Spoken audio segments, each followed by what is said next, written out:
Okay, people. So it's the start of a new year, and we are coming with a another great conversation out the gates. Right, I have got for you today Josh Guffey and Jake Kaufman. Right, two of the creatives behind the new indie just crime. Ooh, noir, just great story, all gone wrong. Gentlemen, thank you very much for your time. Really appreciate it. Thank you. Thanks, Kevin. Appreciate it. So, I watched this film, right? I watched this film, and out the gate, I'm going to say I loved it. This film was exceptional. Cool. Then I went, there's, to do a little prep and everything. I opened IMDb. Josh, how the fuck is this your first feature? Like this felt like it was a seasoned vet film, right? The performances were just exceptional. Like, how is this your first feature, man? Like that's it's crazy to me. Well, this took a long time to make, and I think over the course of those years, I stayed busy. We worked on this script for a long time together, Jake and I. When we met back in 2007 in Chicago, and that's where we started to talk about working together. And then in 2008, that's when I first started writing the script.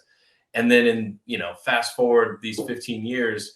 I've been able to, make short films and write other movies, and then also be a commercial video director and things like that. So I felt comfortable on set. And then also the crew that we did this with, I had worked with many times.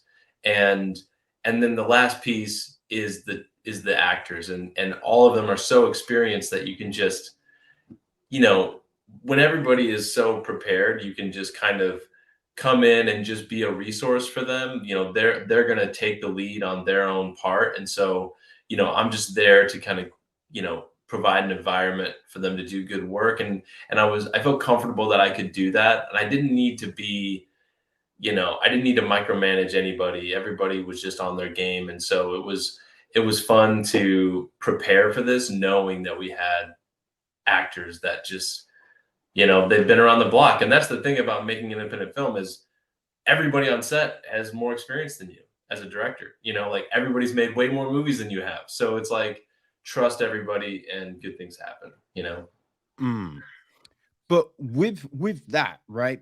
With the fact that you're working with people that might have more experience than you, how do you get them involved?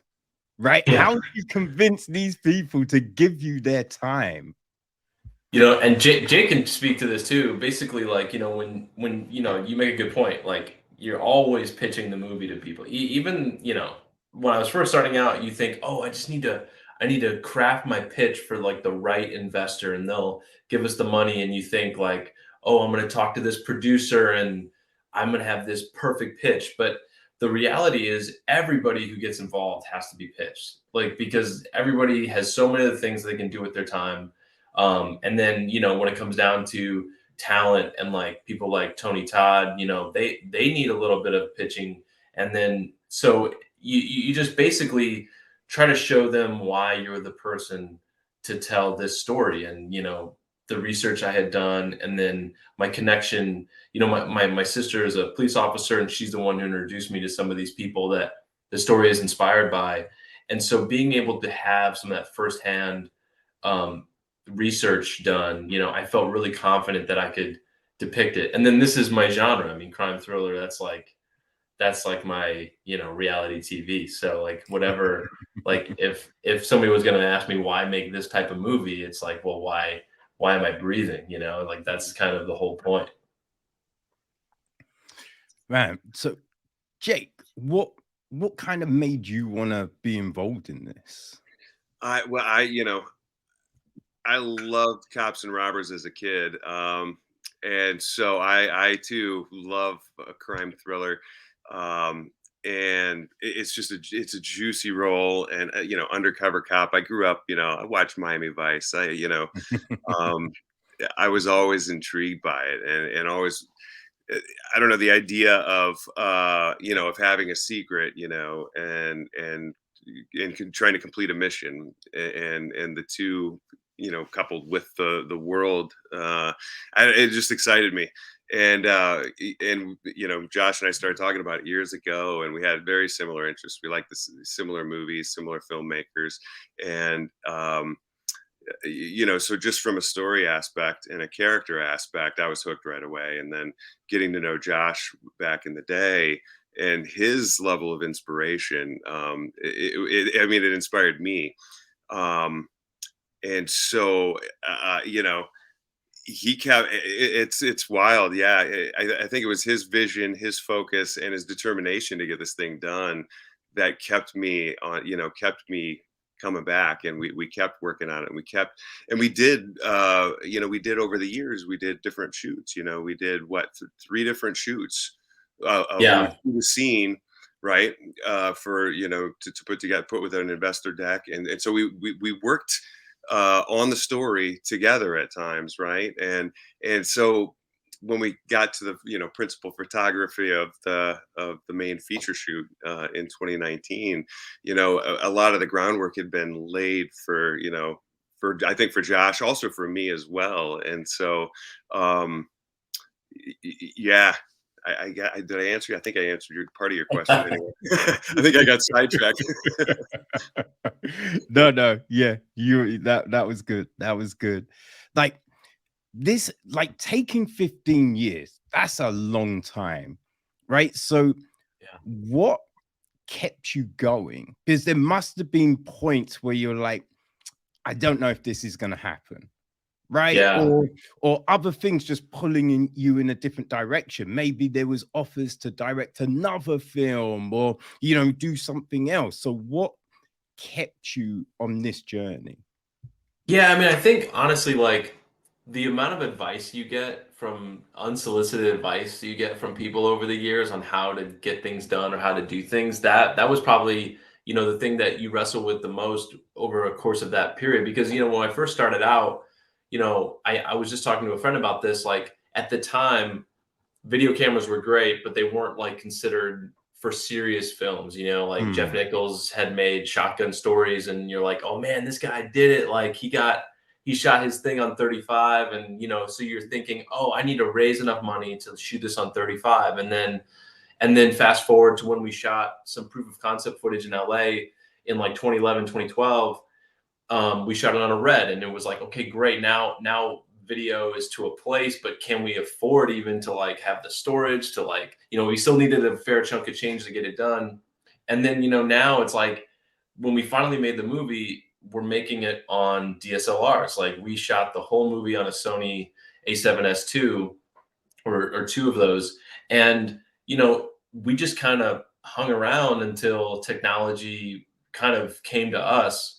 And then on top of that, it was not seen as, a shortcoming. It's not like we were shooting on DV anymore. And so when somebody like Tony would come in, he's not asking us when he wants to do the movie, like what camera we're shooting it on. He doesn't, that's not what he's mm, interested in. He's interested in working the material. And so, you know, over all those years, yeah, there was times when I was like, man, I just don't know if I can muster the strength. But the thing is, it's like either you do that and you get it done and you make the movie, or you'll just always have that over your head. You always think like, why didn't that happen? What is it about, the movie or myself or, whatever, you could second guess it all day long.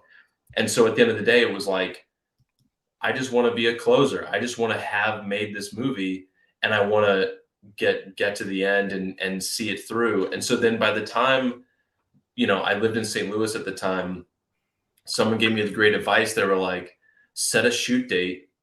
And that was the missing piece. It was like you're constantly waiting for somebody to start the moving train for you, to say yes to you, to like be the one to like validate what you're doing. And at the end of the day, it took setting a shoot date, and then oddly putting that cart before the horse made all those conversations flow that had to happen. It got a friend of a friend, Frank Merle, who's now a close friend. He was a producer in LA. He had done a movie with Tony. I sent Frank the script. He said yes to producing the movie. Then Tony said yes to being in the movie. And then we started getting some investors. We had a successful Kickstarter, and we were off. And it was all because we kept saying, we have this shoot date. We're for real. We have the package, we have the deck, we have the plan, we have the cast. We're looking for yes answers. And then so that directness got a lot of investors, like local investors who had never invested in a movie before, to basically feel that momentum. Because a lot of times, you're saying, hey, we need this much money. And then, but there's no like, yeah, but when are you going to get the money and when are you going to shoot? And like, there's all these unknowns that you can't say. But if you're like, hey, we're going to shoot this movie on this date, you start to get people being like, oh, okay, I've got to give you an answer. And then people start saying yes. And so that was like, the most helpful thing was just be a person of action and have that vision quest. That was like sort of like the last piece that I needed. And, with the mental thing, frankly, it's something that you just have to push through because, everybody's got imposter syndrome, and that was me, and then you just go make it happen. And if it doesn't work out, at least you're like, hey, I gave this the most honest run I could possibly give it. And I knew Jake was, he's a close friend and he's super supportive, and he was there from the beginning. So, however this shook out, whether it was made or not, I think he would have been okay with. But once it started to go, it was like, let's just give it all we have, You got to throw your hat over the wall, as they say, I guess, sometimes. Yeah. Oh, for sure. For sure. Because, like, the worst that can happen, you fail, right? And it's just like, failure isn't a bad thing, right. Especially if you put everything in it, because, you know what I mean? You learn so much from failing. Right. Yeah. So failing doesn't mean you can't try again. Yeah. Right. Or you learn something to take you in a different direction, but you gotta try. So yeah, great that you did. Yeah, and sorry to butt in again, but like, and it wasn't even like at that point, okay, now we just had to walk through this doorway and everything was okay. Like, it was a couple weeks before we were shooting, and a bunch of investors dropped out, and we had to scrape together enough money to keep the dates with Tony.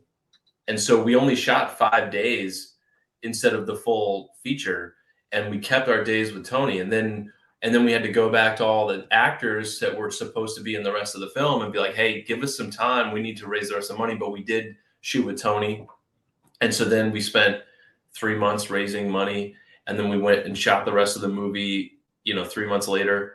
And then we ran out of money. So we had to like cut the footage into an investor trailer and hold an investor reception to try to we called it a trailer premiere. And then we invited some people that were within our network and within our network of some of our existing investors. But it was so iterative. It wasn't like, hey, we just got this full budget and now let's just go make it and spend it. It was so like hand to mouth. And that's one of the reasons why we shot on a DSLR. That's one of the reasons why we didn't have any art department. We just had to walk into locations. So all those locations just had to be good, or else because we had no time to prep them or dress them, let alone create anything. So but that attitude of like, we have to keep going, this is going to be a movie, and just having that love for the genre, that love for this type of story, and then seeing everybody's enthusiasm making it, and just having that collaboration and letting everybody know that like it's a moving train and we want you here. That was important to me. Man, that's really interesting that you said that, right? Because I think a lot of people, the assumption is, all right, so I'm going to get a big chunk of money and I'm going to go out and make the film. And we'll shoot for this many days and that's how it is. But the fact that, no, investors drop out, right? But you still keep those dates with Tony, which is huge. And which must be helpful in the fact of, you've got Tony Todd. So you've got this well-known person So when you're going out to investors, you can be like, look, this is we've got this footage, we've got this person on Yeah. board, it's a name. So he's going to help draw people to the finished feature. So that must help. But it's the fact that there are these hurdles that came up, but you kept on going. Yeah. You kept on pushing through, which is a huge one, I feel, for, anyone trying to do something. So that's really good for people to hear, man. Yeah, I mean, it's not easy. I mean, because I remember, I think it was news to Tony when we were shooting with him, and I think it just kind of gotten mentioned that like we were only shooting those 5 days because he shot 4 days and we had an extra day. That and he was like, well, you guys got to finish this, and he was very supportive. But it's not an easy conversation to have when you have these like fits and starts. And it was after we finished the last scene with Tony, and like we had all these problems. We lost money. We were far away from even shooting the film, but like we had Tony in the can. And I just had to step outside, and Jake was like the only one there. And I broke down a little bit because I was like, I think we're going to make it. I think we're going to get to the end of this process, even though we're in the middle of it. I could see the end for the first time because Tony was in the can. And it was like, it kind of messed with me a little bit. It's sort of like, it was sort of all those years of trying to get it going. Because at that point, that was 2019, and like I said, I started writing in 2008, so it had been 11 years at that point. So it was kind of all those years just kind of coming down on me, and but you just, I don't know, it's either that or you just work your day job and just keep rinse and repeat, and that just wasn't acceptable. Yeah. I mean, Jake, how did you feel about all of this? What did this feel like to you? Because, mate, the fact that you've been in the game for a while, right? You've made films and stuff, and you're coming into this project. Like, had you come across this kind of situation before? And then when it all was going down, what was your mindset around it all? Yeah, well, my experience, I mean, this was my first, I'd done a couple small parts in a couple of indie features, and then I'd done a ton of short films and a lot of little comedy stuff, like out in LA. We moved out to LA together in 2009, and while I was out there, I ended up running with a crew. I'd met in Chicago, a couple of them, and they introduced me to a bunch of people. And so I was lucky to work with so many talented people on so many talented projects. So a lot of smaller projects. So I've been used to the smaller project, through most of my acting experience. And and with this, and so this, honestly, like I say this to my friends, I'm like, this is the best 19 days of my life, man. Like, oh shit. It was a freaking dream. Every day I woke up and I was on the call sheet, and I was on most of them. Yeah. And just everything. I mean, throughout the years and the space in between the shooting and the plans and everything, I've had this role in this movie in my back pocket. It's been running a parallel track to my life for the last 13, 14, 15 years now.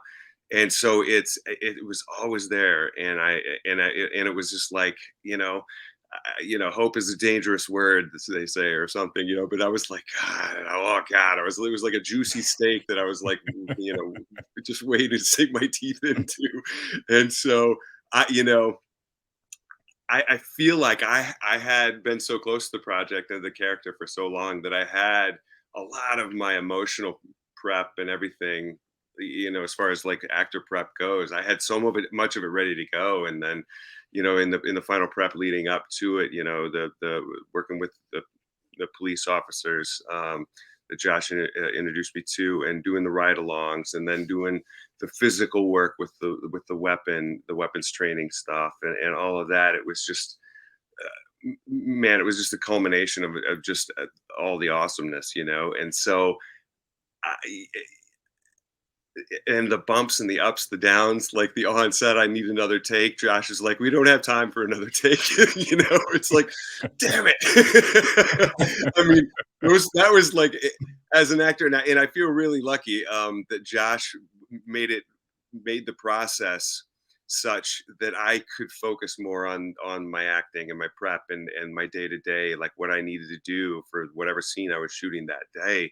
And so I was a little bit.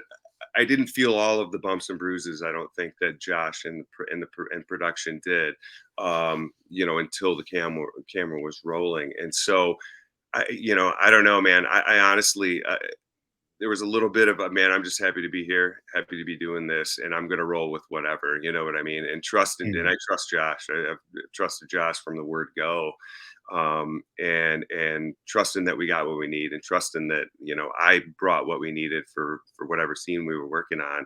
And so, in a lot of ways, that was a big part of my experience. Is just the trust fall and leaning back into it, whatever it was, even if in the moment I was like, yeah, damn it. Just I breathe through it, let it go, and trust we got it, and move on, because, and then that's the fun of it too. It was like we were running and gunning, man. It was like, I mean, we were like, how many times, Josh, was it like, we're running out of light, we have time for one more take? Yeah. I mean, there was one moment in particular, and not to get into spoilers, but it's one of the final scenes of the movie, and it was after we had a company move. It was our second location of the day, so we're getting there kind of late, and it got to the point where we had all this coverage planned because it's kind of a big moment, but it was like, okay, we have enough light for one more take if we can block all of these things into one shot. And so it was like, let's just make this a one shot sequence, and we have one shot at that. And then like we started it, and then something didn't go right, and then basically our DP Levi Kirby was like, because we're using the easy rig. It's that harness where like comes over the top, and the camera's on a cable, so you can have like a little bit smoother handheld. And basically he was like, I'm ditching this. I'm just going to go straight handheld. I'm going to pull my own focus, and I'm just going to take the whole shot into my hands. And I was like, all right, let's just do a quick block rehearsal. This is where this is going to be. This is this beat. And we just blocked it all out. And then luckily everybody was on point, and we got it in. And then like literally not 30 seconds after we wrapped that shot, like the sun was gone. And it was like, oh man. Yeah. And it was like, well, we made the day. Let's leave before we second guess it, Yeah. Dude, and Levi, man, Levi was running and gunning as much as any of us some days. He was amazing. Yeah. And that's the thing too. It's like, you're only able to make a movie in a certain way if everybody is sort of well rehearsed in how to do that. And so, in working with him, it was like, we were used to shooting corporate stuff. Like, he would shoot events, or he would, we were shooting commercials on a smaller scale. And so he basically told me, he was like, hey, as we're going, you're just going to need to know what are the 3 shots you have to get in every scene to cut the scene. Because we might have to make that choice and not shoot all the coverage. And so just knowing that going into each scene, that really helped me. And then, really towards the end of the shoot, I kind of really stopped looking at my shot list, just because you just get the movie in your rhythm. And you start to realize, okay, well, this is the kind of movie we're making. This is the kind of shots we're doing. These are the lenses that we're on. And then you just kind of start knowing what is going to happen as you walk into each location. And that feeling is so amazing, to feel like you have so much trust in everybody around you, and everyone's doing their job. You don't have to like worry about what's going on, that you can just walk in and be like, okay, we're going to be here, here, here. And then if we have time, we can get this other stuff. But that was an amazing feeling. But it was a product of basically having 19 days. And I think we had a company move almost every day. It was pretty intense. Man, like, Jake, you said something which, it must be really important with this trust, right? You trusted in Josh and what he was going to do. So, firstly, how did you two meet? Right, you met in 2008. Like, how did you know what I mean? All of this really get going. Yeah, we met on the set of a little web series, Yeah. a spy thriller web series that was it was a little, I guess, campy. Is that it? Am I generous? Yeah. It was like an English teacher was like a spy at night or something like that. And he was like this like kind of like, John Shaft, like kind of like, yeah, it was the idea was fine, but we were like, okay, all right, that's what we're doing here. And I was just a PA on it. I mean, I was just starting out. I mean, this was like later the same year I graduated school, so I was just trying to meet crews and work in Chicago, and you were one of the actors in it. Yeah. Yeah, that's right. It was, it was speaking to those small productions, Kevin, that we were talking about. It was definitely a small production and kind of slapped together a little bit. Um, and I think it was at lunch. I don't know what it was. Josh just has this sort of energy about him, and I was like, "Hey, man, what's up?" And we just started gabbing, and I'm sure we were talking within 5 minutes. We were talking about our favorite movies and like what we loved about spy movies or loved about cop movies, Hmm. and I forget, that was just like a day or two shoot, I think, Yeah. and then I forget, did we made plans to hang out or something? I think at some point around Yeah. that time, and then or Yeah. was that when you were I think this was after you had a screening of the three films that you shot in college. I think Yeah. that might have There been was later like on though. Yeah, there was like a buddy in Chicago that was like, "Hey, if you have any short films, maybe just send them to me and I'll include them in like a screening thing." And so I sent him some of my shorts, and then yeah, you came to that. And um but yeah, it was pretty organic because at that time it's like you're just because the only way because like cameras to me at that time were a little out of my price range, so like you just have to constantly like you got to get that friend group or else like you Hmm. just can't make anything. So it was nice to meet Jake and be like, okay, I've got an actor, I've got like a leading man actor, and like I better stay friends with this guy or else like then I'm back to the drawing board. So But it yeah. was pretty soon that you introduced me to. There were a couple of books that you were into at the time what was it? I forget which one. So we were talking about a bank robbery movie at one point too, I think, Yeah. around that Well, there time. was I mean, this is getting way off the beaten path, but like we were going to do like a satire, like a fake documentary for about a terrorism insurance salesman.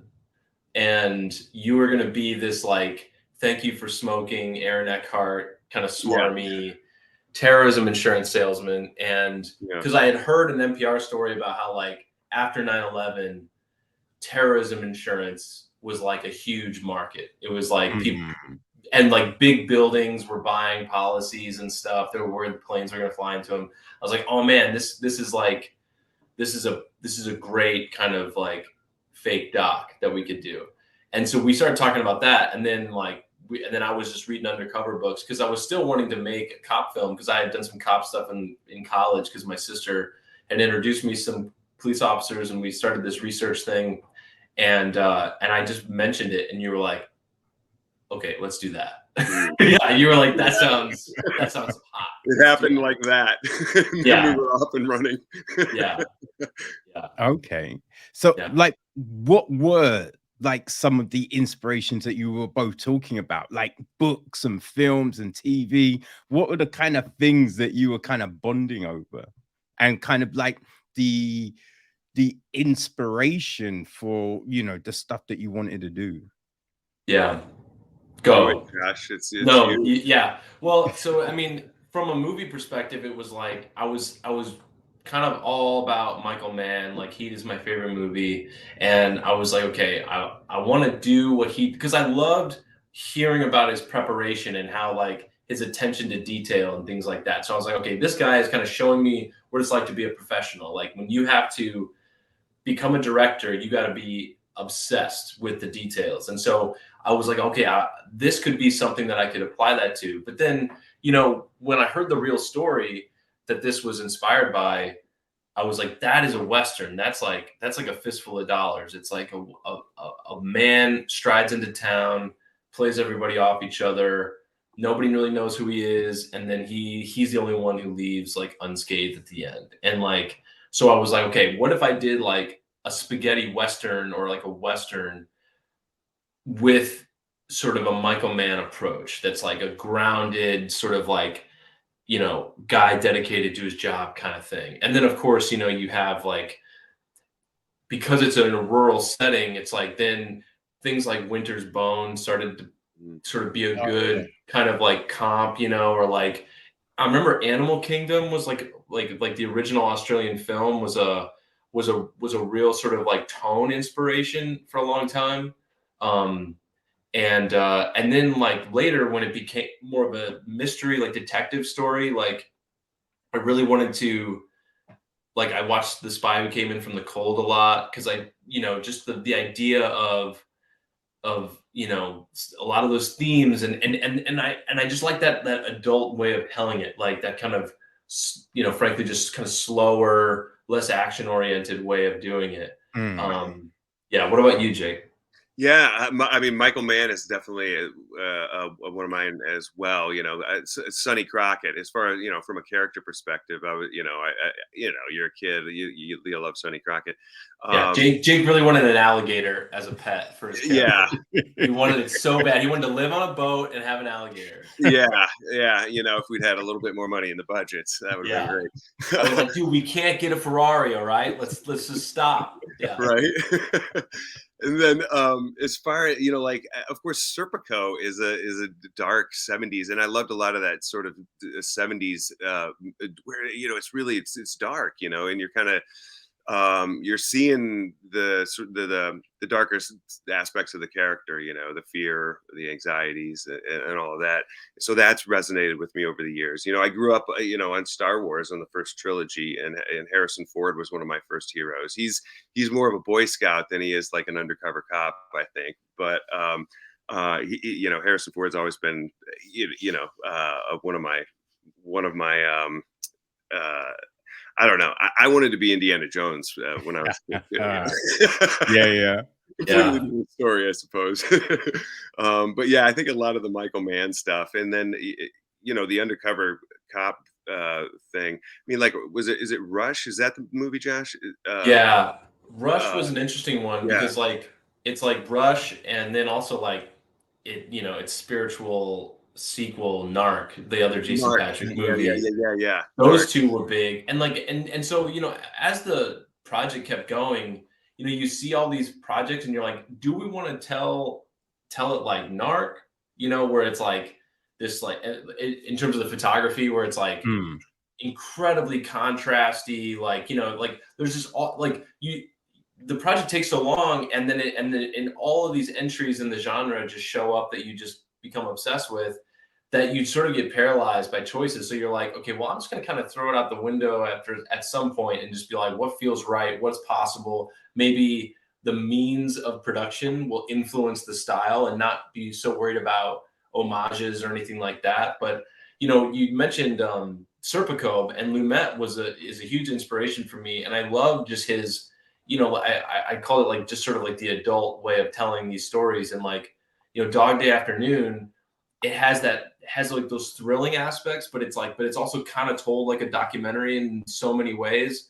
And there's so many scenes that are staged like a documentary in that. And we had whole sequences, you know, Kevin, you've seen the movie now, like we're at the beginning of the movie, you know, we're sort of showing the rookie like how things work, and we're going through the police station, and he's seeing like, you know, the informant come in and stuff like that. And we just kind of blocked like a 20-minute set of action and just let our DP run it like a doc and just follow. And we would just do it where, okay, now you follow this character for this full run of action. Now you follow, and then we would do a couple takes like that. And then we would do, now you follow this character. And then, we would build these sequences and these scenes kind of with sort of a doc style, because that was that was what we were able to do well, just as like a crew, you know, like, and you know, you just kind of like turn off a couple of lights and, you know, create kind of an atmosphere, and then you just kind of run it, and you just Mm. say whatever this looks like, it's going to look like it's going to feel real. And then I think the actors enjoyed it, you know, and Jake, you can speak way more to that, but where you give them these longer runs where they can just kind of like interact and Mhm. improvise and just kind of be the character, you know. Yeah, from Antonio to Pete to Peter, like the crew we had for that sequence, like they're really talented guys. Really enjoyed it, sort of inhabiting the space and inhabiting the character, and that was a lot of fun to roll those sequences. And these guys are, you know, unselfish in the sense that, you know, some people tune out when they're not on camera. That wasn't the case. Like there was an atmosphere that was created by these guys, and then Levi kind of moved through it, capturing different elements of it. It was that was that was a fun day of shooting. I really enjoyed that. Oh man, Yeah. like that, those beginning is funny, right? There's a couple of things that you just mentioned, which really I felt hit home for me watching this, right? Like when you're talking about man and the detail. There's one thing I said when I did the review for this was you go like there's films that have dealt with undercover and everything like that they, and they've been really good films. A lot of them, though, often feel very slick. You know what I mean? It's just like, okay, so he's going undercover. Oh, now he's picked up some drugs and he's going here. And you're like, what about, wait, is it that simple? You know what I mean? But with this, you showing him photocopy the money and talk to the perp and just all Yeah. of this level of detail. And I was just like, this is the thing that really brings the legitimacy to this piece, right? This is why I was just like, this is no fucking first time filmmaker, because it was just like this level of detail just sucks you in. I remember watching The Wire, and like the way they used to show stuff over here, at one point it'd be on at 9, then the next week it's on at 10. And so it was real hard to follow shows. And Yeah. and so it's just like, I remember hearing about The Wire, but they were messing around with the time, and it was just like, I'm gonna wait and you know, try and get the DVD. Yeah. So then a bit of time went by and I finally get it. And I'm watching it and I'm just like, yo, this is gritty as fuck. But I wasn't like in it. But then by episode 3, I'm just like, why are you doing this? This isn't Jesus Christ, man. And I realized I'm just sucked in. And it was Yeah. like that level of detail just draws you in. And that's what happens with this film. Like you just get sucked in Yeah. by the nuance, right? And the way Yeah. everything is unfolding. And then you mentioned the way you shot that beginning bit and you're following different people.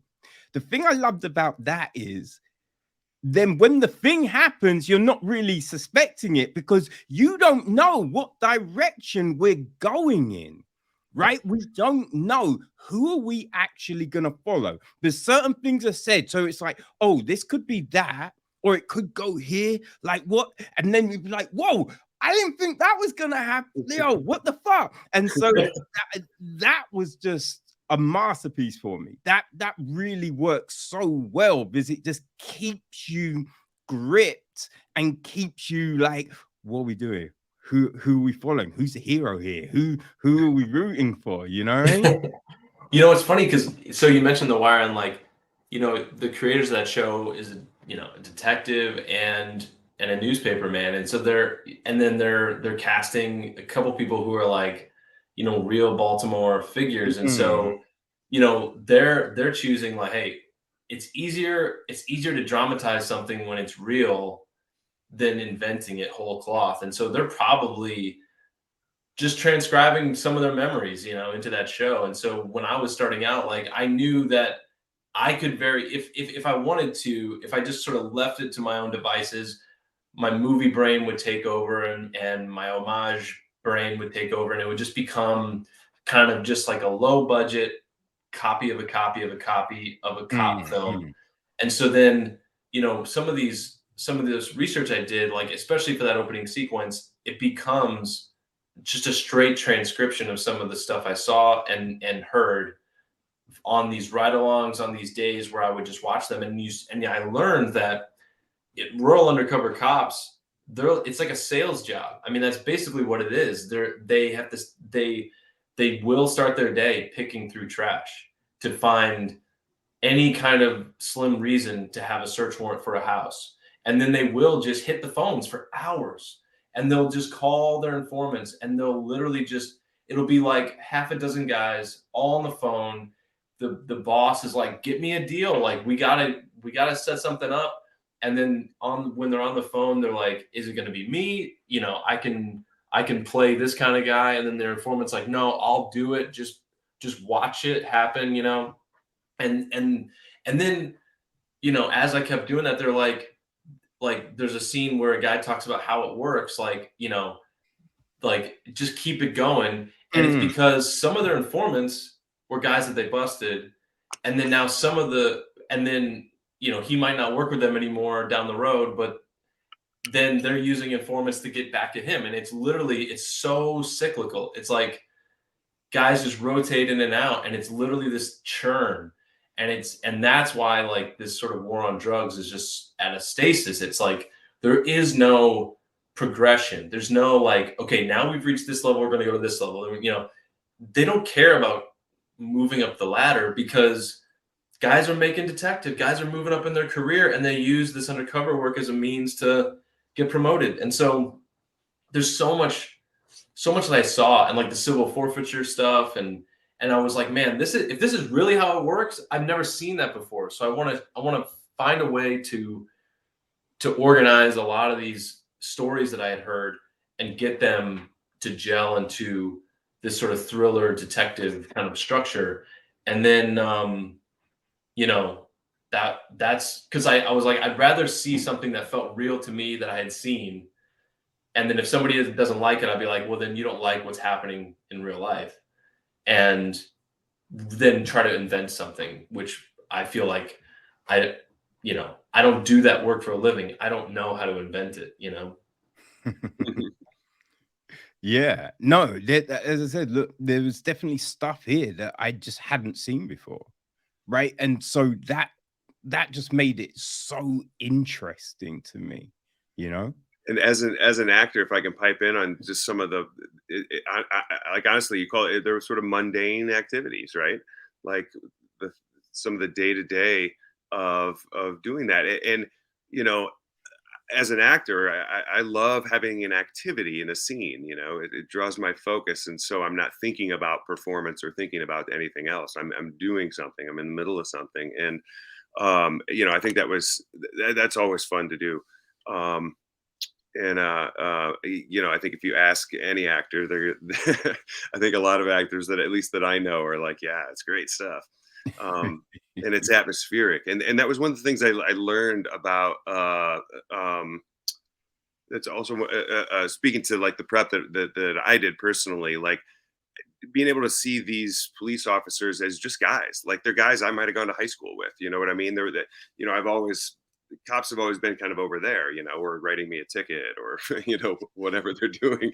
And so there's always, you know, for me, even, there's been a little bit of a wall there that I hadn't crossed over until I really started digging deep on some of the prep and hanging out with some of these guys and, you know, trailing them on a day to day. And that was a real hook and a real access point for me, that it's like, okay, I don't have to like, I don't have to become a cop. I have to be myself in the cop's position. You know what I mean? And it was a real access point for me, and it freed me up a lot then. I think in the way of some of my emotional prep and some of the other prep work I was doing. And the physicality is another thing that really helps with the prep as well. Yeah, you both done ride-alongs, right? Yeah. And I think it's there's a couple of comic book writers where I haven't seen like any of this stuff in film or TV, really. The Wire being like the closest kind of thing. But I think comic books is probably the closest thing where some of this kind of stuff has been dealt with. There's a guy, Michael Brian Bendis. He had a series called Powers. So it was like cops solving crimes around superheroes. So it's like really interesting. And then there's another guy, Ed Brubaker, who's got a series called Criminal, and like there's been a few which are great. But yeah, they deal with the kind of the intricacies of like detective work and stuff like that. And I know they've done ride-alongs. So I was just wondering, like, how did that really impact how you saw everything and how you kind of approach things from what you might have thought going in? You know, I agree. I'll definitely ask you about those comic books again later. I want to check those out. But you know, I think speaking of The Wire, like those guys, David Simon, they did a follow-up series this past year called We Own This City. And that to me, I was like, oh shit, they like scooped us. They like got it to air because like so much of that show resembles some of the early stuff in All Gone Wrong, where it's like the semi-plain clothes officers kind of on their own set of rules, and that was like, okay, they know what they're doing. Like, you know, they're telling a true story, because that's what I saw too. But on these ride-alongs, you know, it can feel fun because, like, I mean, it is true. I mean, it is truly like there's such a camaraderie that like you get kind of swept up in it, but then also like it's a bit of a bubble and they don't kind of see how it looks from somebody on the outside. And so in this, I wanted the audience to like, you know, there's a reason why it's sort of built so that Chris has to make this sort of central decision throughout the movie, like what to do with the information he's getting, because that was the decision I was like constantly weighing, which is like, if I were doing this and then I would look at it from an outside perspective of just some of these things we're talking about, like civil forfeiture being the way that, you know, seizing somebody's assets and that being a way to fund the unit, like, and then also, you know, just this like churn that these informants are on, where they're just going to prison and then becoming informants and then going to prison and that sort of thing. And that's just day to day. That's just like all legal. That's just how it looks when everything's on the up and up. And then like, you know, I just wanted to sort of think, what would it be like for me? And then, but then what's really interesting about cops is they kind of don't care if you like, this is so strange to me, but like, it's true. You know, they don't care if you like show them as corrupt or point out all these sort of like gray areas of their job.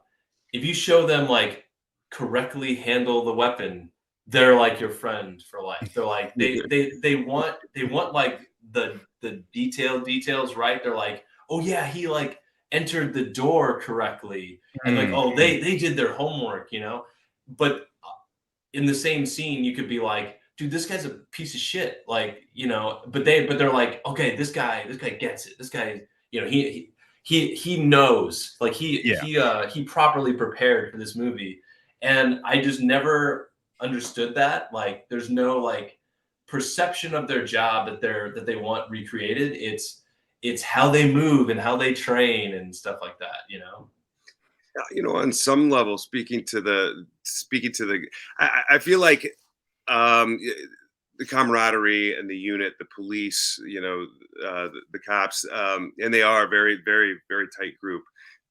And I feel like it's a very stressful job, and I feel like they see a lot of shit, you know, and I feel also like they might see emotional blowouts in different directions from things, and you know, there are issues, and I think in a lot of ways my view on police shifted a little bit in the course of this project, because I saw them on such a human level, and in a lot of ways, you know, speaking to the corruption and stuff, I feel like the system is what's flawed, and in a way, everybody is victim's a strong word, but everybody is sort of at the effect of that system and at the effect of that corruption. I feel like, you know, I feel like police are put in situations they shouldn't be put in. I feel like there are a lot of problems systemically, um, that are private. At least that was my experience in sort of getting to know some of these guys like personally, and also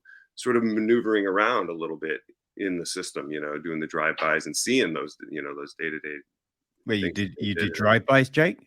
Yeah, sorry, no, right along. Yeah, he wanted to be so real. This is the biggest scoop of the podcast. That would be a pretty big Kaufman did drive-bys, yo. Nice.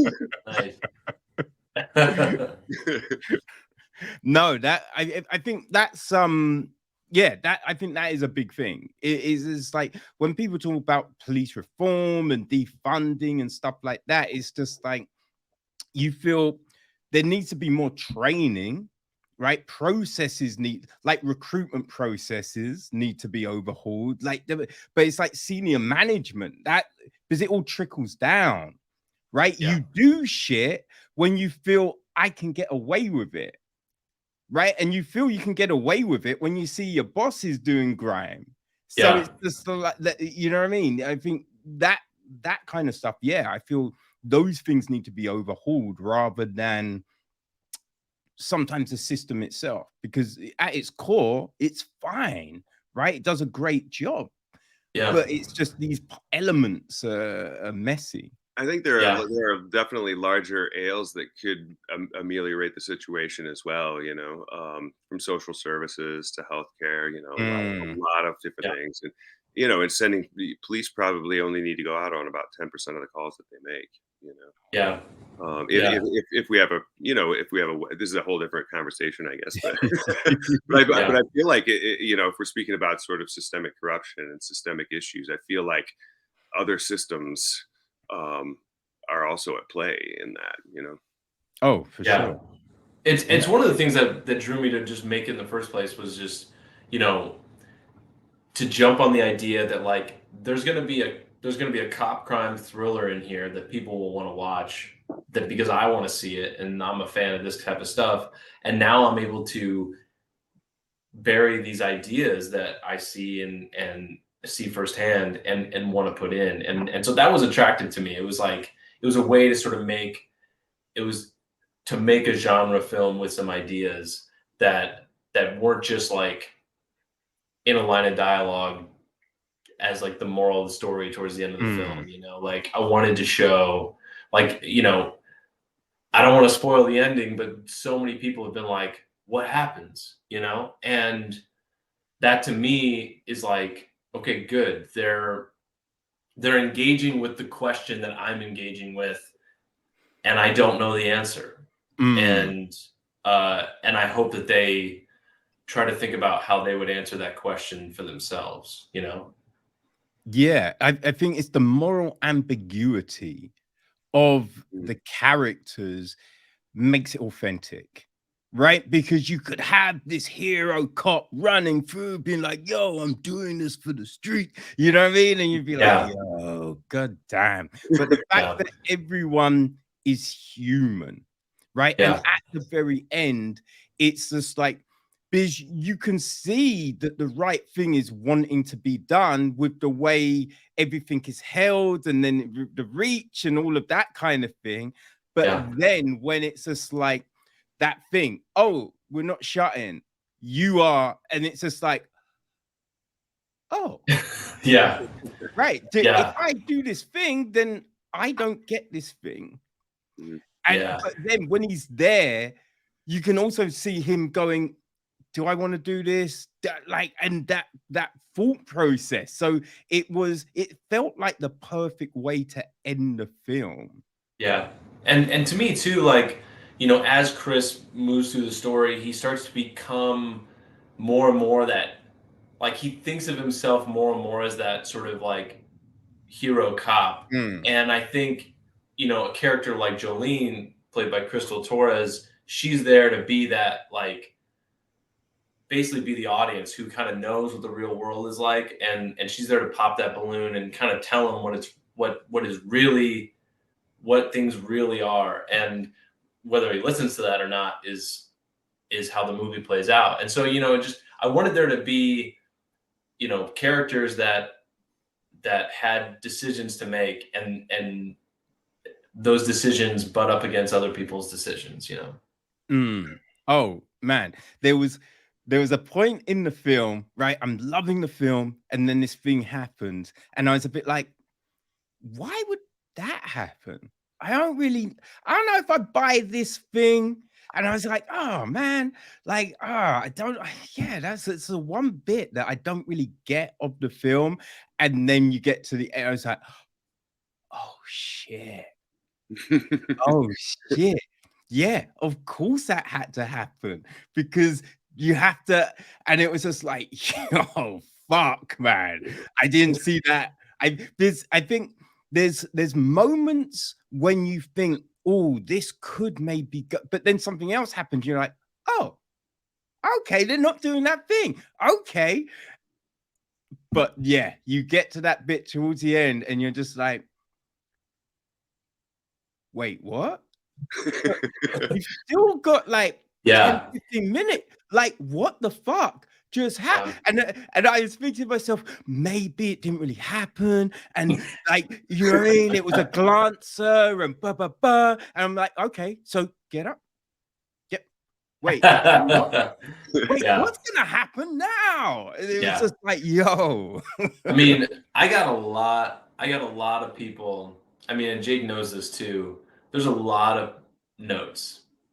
And this was on the script, like before we went into production. And then like the people who invested in the film and really sort of like believed in the movie, they knew that ending, and they knew what they wanted. They also wanted to make that movie. But like getting to that point, it's kind of one of the reasons why it probably took so long, is people are like, you know, can't it be more like, and you know, fill in whatever kind of like form that they like to see.